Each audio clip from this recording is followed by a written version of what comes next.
कल प्राक्कडारात् समासः इस सूत्र का विवेचन किया गया था और ये बताया गया था कि प्राक्कडारात् समासः इस सूत्र का जो समासः पद है इसका आगे के सूत्रों में अधिकार चलेगा। और एक सूत्र है सुबा मंत्रिते परांगवत स्वरे, उस सूत्र से सुप की अनुवृत्ति आएगी। और समर्थः पद विधि ही जो परिभाषा सूत्र है उसका समर्थः पद रहेगा। तो इस प्रकार से आगे के सूत्रों में सुप, समासः और समर्थः ये तीन पद जुड़ते जाएंगे। ठीक है। अब देखिए कि जो सुप पद आ रहा है, कहाँ से आ रहा है सुप पद? सुबह मंत्रते परांगपत स्वरे सूत्र से सुप पद आ रहा है, वह प्रत्यय है। सुप प्रत्यय है ना, सौजसमोड षष्ठाभ्याम विस्मयभ्याम 21 आपके सुप प्रत्यय हैं। तो एक परिभाषा है प्रत्यय ग्रहणे तदंत ग्रहणम, प्रत्यय ग्रहणे तदंताग्राह्याः, ये परिभाषा है। जहाँ भी प्रत्यय का ग्रहण होगा वहाँ पर प्रत्यय से किसको लेना है? वह प्रत्यय है अंतावयव जिसका, उस समुदाय को लेना है। जहाँ भी प्रत्यय का ग्रहण होगा वहाँ पर प्रत्यय से किसको लेना है? वह प्रत्यय है अंतावयव जिसका, उस समुदाय को लेना है ना। अब जैसे यहाँ पर हम ऊपर से सुप पद की अनुवृत्ति लाए हैं, तो सुप प्रत्यय है, तो सुप से क्या लिया जाएगा? वह सुप है अंतावयव जिस समुदाय का, उस समुदाय को लिया जाएगा, मतलब सुबंत को लिया जाएगा। किसको लिया जाएगा? सुबंत को लिया जाएगा। इसी को आगे चल करके और जब स्पष्ट रूप से आप पढ़ेंगे तो समझेंगे। सुबंत से सुबंत तदादि को लिया जाता है, प्रत्यय से प्रत्ययांत तदादि को लिया जाता है ना। जैसे उदाहरण के लिए आप समझिए कि राम ये प्रातिपदिक है, इससे आप सु प्रत्यय लाए तो क्या बना? राम सु बना ना। अब प्रत्ययांत कौन बना? राम सु, ये समुदाय बना। सुबंत कौन कहलाएगा? राम सु, ये पूरा समुदाय सुबंत कहलाएगा, है ना। सुबंत नहीं है न कि, और न केवल राम सुबंत है, बल्कि सुबंत कौन है? हाँ, पूरा समुदाय। राम और सु, ये जो समुदाय है ये सुबंत कहलाएगा, है ना। तो सुप है अंतावयव जिस समुदाय का, वो समुदाय क्या कहलाएगा? सुबंत। ठीक हो गया। तो सुप का अर्थ क्या बन गया? जो सुप आया ऊपर से उसका अर्थ क्या बन गया? सुबंत बन गया ना। प्रत्यय ग्रहण परिभाषा से क्या बन गया? सुबंत बन गया। सुबंत बन गया। और समर्थ पदविधि का तो जो समर्थ है वह तृतीयांत बन जाता है। समर्थ पदविधि का जो समर्थ है वो कैसा बन जाएगा? तृतीयांत बन जाएगा। तो किस रूप में जाएगा वो? समर्थेन के रूप में जाएगा। किस रूप में जाएगा? समर्थेन के रूप में जाएगा। और प्राक्कडारात् समासः का जो समासः है वह समस्यते के रूप में जाएगा। किस रूप में जाएगा? समस्यते के रूप में। क्योंकि आपको कल बताया था कि समस्यते ये कर्मवाच्य का प्रयोग है। अब वो ही प्राक्कडारात् समासः का समासः ही सहसुपा में जाकर के समस्यते के रूप में आ रहा है। तो हमको प्राक्कडारात् समासः में भी समासः को कैसे बनाना होगा? कर्म घयंत बनाना होगा, तभी समासः और समस्यते की एक रूपता बन पाएगी। समझ रहे हैं ना। तो अब देखिए सुप सुबंत बन गया, समर्थ पदविधि का जो समर्थ आया वो समर्थेन बन गया, और प्राक्कडारात् समासः का जो समासः आया वो समस्यते बन गया। तो आपको तीन पद तो अलग रख लीजिए। कौन? सुबंतम, अपदम न प्रयुंजित। सुबंत का सुप का सुबंतम बन गया, समर्थ पदविधि का समर्थ समर्थेन बन गया, और उधर समस्यते बन गया। ये तीन इधर मिल गए। इधर आपका सूत्र क्या आ गया? अब सहसुपा। क्या सूत्र आ गया? सहसुपा सूत्र आ गया। ठीक है ना। तो सहसुपा सूत्र इधर आया। अब इधर देखिए, सहसुपा सूत्र में भी सुपा जो है वह सुप है। सुप के तृतीय विभक्ति एक वचन का है ना। तो अब जो सुप के तृतीय विभक्ति एक वचन का सुपा है वो भी सुप भी प्रत्यय है। तो यहाँ भी वही परिभाषा लगेगी, प्रत्यय गणित दंता ग्राह्याः। तो सुपा का क्या बन जाएगा? सुबंतेन बन जाएगा। जैसे ऊपर सुप आया था तो सुप का सुबंतम बना, तो यहाँ भी सुपा है, यहाँ तृतीयांत हो गया ना वो, तो सुपा का यहाँ क्या अर्थ लिया जाएगा? सुबंतेन लिया जाएगा, सुबंतेन। क्योंकि तृतीयांत है ना यहाँ पर सुपद, तो वहाँ प्रथमांत था तो सुबंत हुआ था, यहाँ सुपा तृतीयांत के रूप में, इसलिए यहाँ पे यहाँ किस रूप में आ जाएगा? ये सुबंतेन के रूप में आ गया। ठीक है ना। तो अब आपके पास कितने पद हो गए? 5 हो गए ना। 3 तो पहले से थे, 2 अब मिले, तो अब इनको जोड़ दीजिए। क्या कर दीजिए? जोड़ दीजिए। क्या अर्थ बन जाएगा? सुबंतम, है ना। सुबंतम समर्थेन सुबंतेन सह समस्यते। लग गया ना? सूत्र का अर्थ बन गया ना? सुबंतम समर्थेन, यहाँ सुपा तृतीयांत है ना, इसलिए समर्थेन को भी आप क्या कर लीजिए? तृतीयांत बना लीजिए। सुपा के अनुरोध से समर्थ जो आया उसको क्या कर लीजिए? तृतीयांत बना लीजिए। तो क्या बन गया? सुबंतम समर्थेन सुबंतेन सह समस्यते। ये रूप आपका बन, ये वृत्ति आपकी बन गई। क्या वृत्ति लिखी है? पढ़िए, सहसुपा की वृत्ति पढ़िए। सह इति योगो विभज्यते। हाँ। सुबंतम समर्थेन सह समस्यते। हाँ। योग विभागश्रेष्ठ सिद्ध्यर्थत्वात् कतिपय तिङन्तोत्तर पदोऽयं समासः। हाँ। स च छन्दस्यैव पर्यभूषयत् अनुव्यचलत् सुपा सुप सुपा सह समस्यते समासत्वात् प्रातिपदिकत्वम्। चलिए, आप ये आपने मूल वृत्ति पढ़ी, इसको इन्होंने संयुक्त रूप से दिया। अब आप पहले मूल बात को समझिए। अभी आपका सहसुपा सूत्र का क्या अर्थ बन गया है? सहसुपा सूत्र का अर्थ क्या समझा अभी आपने, जो अब बताया गया था?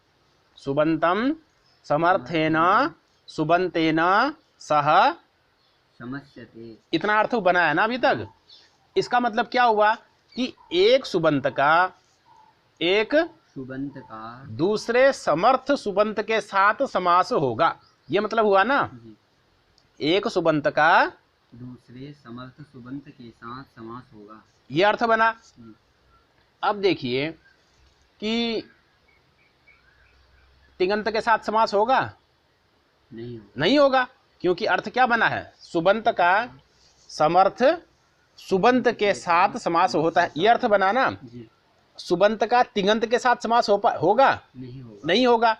लेकिन सुबंत का तिङंत के साथ समास अभीष्ट है। सुबंत का तिङंत के साथ समास अभीष्ट है, जबकि सूत्रानुसार प्राप्त नहीं हो रहा है ना। सुबंत का तिङंत के साथ समास भी अभीष्ट है, और वह समास केवल वेद में होता है। सच छंदस्येव, सच छंदस्येव, है ना। सुबंत का तिङंत के साथ जो समास होता है वह कहाँ होता है? वेद में होता है, लोक में भी होता है। एक बहुत कम प्रयोग या 1-2 ही आपको प्रयोग मिलेंगे, जैसे अपचसी। क्या है? अपचसी, है ना। अपचसी प्रयोग आपका तत्पुरुष समास में आएगा। नयो नलोपस तिङिक्षेपे, इस वार्तिक से अपचसी त्वम जाल्म, ये रूप आपका बनता है ना। तो सुबंत का तिङंत के साथ लोक में भी समास का बहुत कम उदाहरण आपको मिलेगा, एक आदि है अपचसी इत्यादि। लेकिन यह सुबंत का तिङंत के साथ समास कहाँ मिलेगा आपको? वेद में मिलेगा, और वेद में भी सर्वत्र नहीं मिलेगा। वेद में भी सर्वत्र नहीं मिलेगा, केवल कुछ ही उदाहरण मिलेंगे, है ना। पर्यभूषयत, अनुव्यचलत आदि बहुत कम ही उदाहरण आपको वेद में मिलेंगे। प्रायः करके सुबंत का तिङंत के साथ समास नहीं होता है। जो होता भी है 1-2, वो कहाँ होता है आपका? वेद में ही होता है। ठीक है, इतनी बात समझ में आ गई। अब देखिए, अब हमको क्या चाहिए?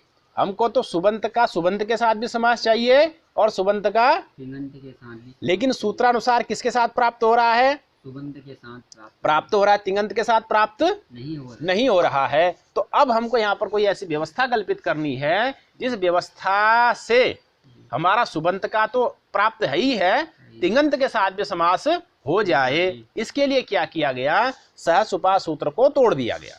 सहसुपा सूत्र का योग विभाग कर दिया गया। योग मतलब सूत्र, विभाग मतलब उसको अलग कर देना।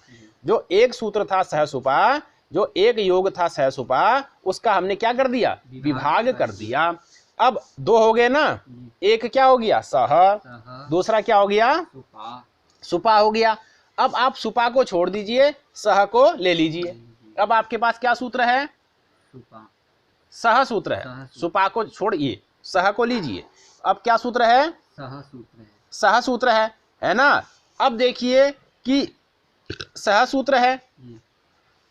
अब सह सूत्र में आप ऊपर से अनुवृत्ति ले आइए, किसकी, सुप की अनुवृत्ति ले आइए। किसकी अनुवृत्ति ले आइए, सुप की अनुवृत्ति ले आइए। वो अनुवृत्ति आ गई, समासः की आ गई, समर्थः की अनुवृत्ति आ गई, ये अनुवृत्तियां आ गई। तो इसका अर्थ क्या बनेगा, अब इसका अर्थ भी अगर आपने पहले वाला ही कर दिया, इसका अर्थ भी अगर आपने क्या कर दिया, पहले वाला ही कर दिया है। इसमें भी अगर सुपा की अनुवृत्ति ले आए और पहले वाला ही अर्थ कर दिया सहसुपा वाला, तो योग विभाग करना सार्थक होगा, नहीं होगा, क्योंकि वो तो आपका सुबंत का सुबंत के साथ समास होता है, ये अर्थ तो आपका सहसुपा से प्राप्त ही था। फिर आपने सह का जो योग विभाग किया है ना, उसकी सार्थकता कहाँ रह जाएगी, नहीं रहेगी ना। तो इसीलिए लिखा योग विभागस्य इष्ट सिद्ध्यर्थत्वात्, जो योग विभाग किया जाता है वह इष्ट की सिद्धि के लिए किया जाता है। और इष्ट की सिद्धि यहाँ पर क्या है, तिङन्त के साथ समास हो, ये इष्ट की सिद्धि है ना। तो इसीलिए पंक्ति लिखी योग विभागस्य इष्ट सिद्ध्यर्थत्वात् कतिपय तिङन्तोत्तर पदोयम समासः, है ना। सह सूत्र के द्वारा अब जो सुबंत का समास होगा वह किसके साथ होगा, तिङन्त के साथ होगा, है ना। क्योंकि अगर इस सह सूत्र से भी सुबंत का सुबंत से ही समास करना था तो वो तो सहसुपा से हो ही रहा था, उसके लिए अलग सूत्र बनाने की आवश्यकता नहीं थी। तो योग विभागस्य इष्ट सिद्ध्यर्थत्वात् कतिपय तिङन्तोत्तर पदोयम समासः, कुछ ही तिङन्त उत्तर पद वाला यह समास होता है। और सच छंदस्येव, और वो समास कहाँ होता है, वेद में ही होता है ना। तो अब ये जो सह सूत्र आया आपका, दूसरा कौन सूत्र आया, वह सूत्र क्या करेगा, सुबंत का तिङन्त के साथ समास करेगा, है ना। और जो पहला सहसुपा सूत्र था वो किसके साथ समास करेगा, सुबंत का सुबंत के साथ समास करेगा, है ना। उसी को लिखा है वृत्ति में, पढ़िए अब वृत्ति क्या लिखा है, सह इति योगो विभज्यते, कि सहसुपा सूत्र जो एक है उसको हम क्या कर देंगे, अलग अलग कर देंगे, उसमें से सह को ले लेंगे। चलिए, सुबंतम समर्थेन सह समस्यते। अब इसका अर्थ क्या बनेगा, जो सह सूत्र आया है, सह सूत्र का अर्थ क्या बनेगा, सुबंतम समर्थेन सह समस्यते, सुबंत का समर्थ के साथ समास होता है। सुपा की अनुवृत्ति नहीं लानी है इसमें, सुबंत का समर्थ सुबंत के साथ समास होता है, ये अर्थ नहीं करना। सुबंतम समर्थेन सह समस्यते, समर्थ का समर्थ के साथ समास होता है। अब वो समर्थ कौन सा है उसको आगे बता रहे हैं। योग विभागस्य इष्ट सिद्ध्यर्थत्वात् कतिपय तिङन्तोत्तर पदोयम समासः, योग विभागस्य इष्ट सिद्ध्यर्थत्वात्, जो आपने योग विभाग किया वो इष्ट की सिद्धि के लिए, क्या इष्ट सिद्ध करना चाह रहे हैं हम, तिङन्त के साथ समास करना चाह रहे हैं ना। तो कतिपय तिङन्तोत्तर पदोयम समासः, तो अब ये क्या हो जाएगा, कतिपय तिङन्त उत्तर पद वाला समास इस सूत्र से, किस सूत्र से, सह सूत्र से, ठीक है ना। चलिए, और वो कहाँ होगा, वेद में ही होगा, ठीक है ना। इस बात का ध्यान रखिए, वेद में ही होगा, और वेद में भी बहुत ज्यादा उदाहरण नहीं है। कतिपय तिङन्तोत्तर पदोयम कहा गया है ना, कतिपयानि तिङन्तानि उत्तर पदानि यस्य, है ना। कुछ ही तिङन्त उत्तर पद वाला समास वेद में मिलता है, पर्यभूषयत अनुव्यचलत आदि बहुत कम उदाहरण मिलते हैं, वहां भी ज्यादा उदाहरण आपके नहीं मिलते। तो वो एक दो उदाहरण जो थे उन्हीं की सिद्धि के लिए सह सुपा सूत्र का योग विभाग किया गया, ठीक है ना। चलिए, पर्यभूषयत अनुव्यचलत, अब यहाँ पर दो उदाहरण इन्होंने दे दिए, पर्यभूषयत और अनुव्यचलत। अब एक बात यहाँ पर थोड़ी और समझ लीजिए कि योग विभाग आपने सहसुपा सूत्र का किया, सहसुपा सूत्र का क्या किया, योग विभाग किया। अब अगर कोई प्रश्न ये कर दे कि भाई योग विभाग में क्या विनिगमना है, क्यों आपने योग विभाग कर दिया, क्या ज्ञापक है, कैसे आपने योग विभाग सूत्र का कर दिया, तो उसमें ये प्रमाण है कि सहसुपा सूत्र में जो सहग्रहण किया गया है ना, सहसुपा सूत्र में जो सहग्रहण किया गया है, ये सहग्रहण ही इस सूत्र के योग विभाग की सूचना देता है। कैसे देता है, तो देखिए कि अगर सूत्र होता सुपा, क्या सूत्र होता, सुपा, और ऊपर से किसकी अनुवृत्ति आ रही थी? सुप की अनुवृत्ति आ ही रही थी, समासय की अनुवृत्ति आ ही रही थी, है ना। तो अर्थ क्या बनता? सुबंतम समर्थेन सुबंतेन समस्यते, ये अर्थ बनता ना। और समास ये आपकी अनुवर्त संज्ञा है। समास क्या है? अनुवर्त संज्ञा है। समास का मतलब क्या है? समस्यते अनेकम पदम इति समास है। जहां पर अनेक पद एक पद बन जाए उसको ना समास कहते हैं जी। तो अब देखिए, जब समास का अनुवर्तन इसमें ला ही रहे हैं तो इसी से ये बात स्पष्ट हो रही है कि वहां पर कम से कम 2 पद होंगे तभी ना समास होगा। अगर एक ही पद होगा तो समास होगा? नहीं होगा, क्योंकि समास अनुवर्त संज्ञा है। अनुवर्त का मतलब यथा नाम तथा गुण। समास का मतलब क्या है? जहां पर अनेक पद एक पद बन जाए, है ना। तो समास अनुवर्त संज्ञा होने से ही ये निश्चित है कि वहां पर कम से कम कितने पद होने चाहिए? कम से कम 2 या 2 से अधिक। 2 या 2 से अधिक। भाई तत्पुरुष आदि में तो आपके 2 मिलेंगे, तत्पुरुष है, बहुब्रीहि, तत्पुरुष है, अव्यय भाव इत्यादि में आपको प्रायः 2 मिलेंगे। तत्पुरुष में भी 3 मिल जाते हैं, लेकिन बहुब्रीहि है, द्वंद्व है, उसमें तो आपके 3-3, 4-4 पद, 5-5 पद भी जी मिल जाएंगे, है ना। तो जब योग विभाग जब आपका समास अनुवर्त संज्ञा है, अनुवर्त संज्ञा होने से क्या होगा कि आपका समास पद से ही सह अर्थ का लाभ हो जाएगा। समास आपकी अनुवर्त संज्ञा है ना। समास का मतलब क्या होता है? समस्यते अनेकम पदम। तो जहां अनेक पद होंगे वही समास होगा, है। तो इसी से क्या अर्थ निकलेगा कि सुबंत का सुबंत के साथ समास होता है ना। तो सह का जो अर्थ है वह अर्थ आपका समास से ही प्राप्त हो जाएगा। अलग से सहग्रहण करने के सूत्र में आवश्यकता नहीं है, फिर भी सहग्रहण किया गया है। तो वह सहग्रहण ही इस बात का ज्ञापन करता है कि सह इति योगो विभज्यते, कि सह ये अलग से सूत्र बनाया जाता है। इतनी बात समझ में आ गई। अब इसके उदाहरण पे हम विचार करते हैं, है ना, कि अब किसका समास किसका करना है? आपने सुबंत का तिङंत के साथ समास करना है ना। जैसे पर्यभूषयत अनुव्यचलत, ये 2 उदाहरण इन्होंने दिए हैं। अब पर्यभूषयत में परि और अभूषयत, परि ये सुबंत है, अभूषयत ये क्या है? तिङंत है ना। तो परि अभूषयत, यहां पर आपने क्या किया? इसका सुबंत परि का अभूषयत तिङंत के साथ समास कर दिया, है ना। समास होने के बाद क्या हुआ? तो समास में संहिता नित्य होती है। समास में क्या होती है? संहिता नित्य होती है। तो यण कर दो, क्या बन जाएगा? पर्यभूषयत। क्या बन गया? पर्यभूषयत बन गया ना। अब प्रश्न होगा कि अगर आप समास नहीं भी करते तो भी तो पर्यभूषयत ही बनता, नहीं बनता? अगर आप समास नहीं करते तो भी पर्यभूषयत बनता, समास किया तो भी क्या बना? पर्यभूषयत। तो समास करने का फल क्या हुआ? तो कहा कि ऐक पद्यम ऐक स्वर्यंच। जब आप समास नहीं करते तो परि अलग पद रहता, अभूषयत अलग पद रहता, लेकिन जब समास कर दिया तो पर्यभूषयत ये पूरा एक पद बन गया, है ना। और समासस्य से होने वाला जो अंतोदात्त है वह अंतोदात्त इसको अब होगा, जो कि समास को होता है ना। समासांता से अंतोदात्त जो होता है वह अंतोदात्त स्वर भी इसको होगा।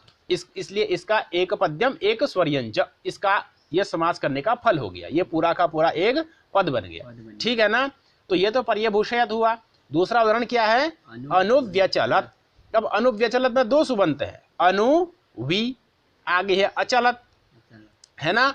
तो अब आपको यहाँ पर पर्यभूषयत में तो एक ही सुबंत था परि, लेकिन अनुव्यचलत में कितने सुबंत हैं? 2, अनु और वी, ये 2 सुबंत हैं। तो अब एक साथ आप दोनों का समास नहीं कर सकते, पहले क्रमशः आपको समास करना होगा। पहले वी इस सुबंत का अचलत के साथ समास करना होगा, पहले वी इस सुबंत का अचलत के साथ समास, फिर अनु का व्यचलत के साथ समास करना होगा, है ना। क्यों? क्योंकि ऊपर से सुब की अनुवृत्ति आ रही है। सुबंतम एक वचन है, सुबंतम समर्थेन सुबंतेन समस्यते। तो सुबंतम में कितना है? एक वचन है ना। एक वचन होने के कारण से एक बार में एक ही सुबंत का समास होगा। तो पहले वी का अचलत के साथ समास करके व्यचलत बना दीजिए, फिर अनु का व्यचलत के साथ समास कर करके अनुव्यचलत बना दीजिए। फल क्या हुआ? वही एक पद्यम एक स्वरियंच। अब अनुव्यचलत पूरा क्या बन गया, एक पद बन गया, इसका एक ही स्वर होगा, यह समास करने का फल हो गया। ठीक है ना। तो एक साथ आप दोनों का समास नहीं करेंगे, अनु भी इन दोनों का एक साथ अचलत के साथ समास नहीं करेंगे। सुबंत सुप की जो अनुवृत्ति आ रही है उसमें एक वचन है, एक वचन होने से एक बार में एक ही सुबंत का समास होगा। ठीक है ना। इसलिए महिष्याः अजायाश्च क्षीरम, ऐसा कोई बना दे, महिष्याः अजायाश्च क्षीरम। इसमें अगर हम समास करें महिष्याः और अजायाः का क्षीरम के साथ अगर समास करना चाहें तो नहीं होगा, है ना।